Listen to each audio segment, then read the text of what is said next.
beneen bi mooy am na ñoo xam tuumaan nañ te génnewuñ leen Adji Sarr ba ci ñu koy défendre wax dëgg yàlla boo xoolee di nga xam ni ils ont même mal choisi ñu koy défendre parce que wax dëgg yàlla man mënuma comprendre nit koo xam ni. merci beaucoup nit koo xam ni fa laay daanele.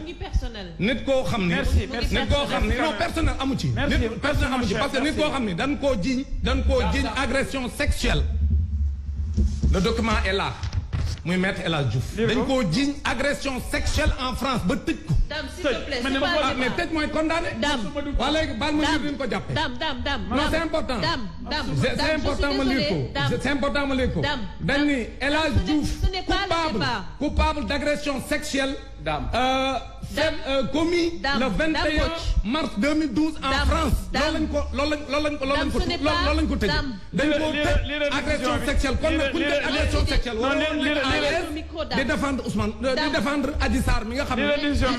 may naa ko mu lire na lire décision bi. yow mënoo def loolu yow. non mais man na lire décision bi li muy wax nii. dañ ko condamné. lii mooy décision mi ngi leer nañ. non c'est des considérations. on est pas non c'est pas des considérations. moom waroon na nekk à l'aise di défendre dañ ko dama ne la un violeur ne peut pas être là pour di joxe des leçons de morale. Je t'arrête. non tu ne peux pas m'arrêter.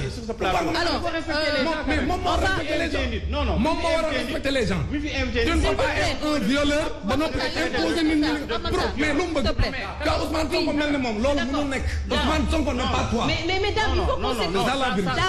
Dame Mbodj il faut qu'on s'écoute. Non c'est pas inacceptable. Il a été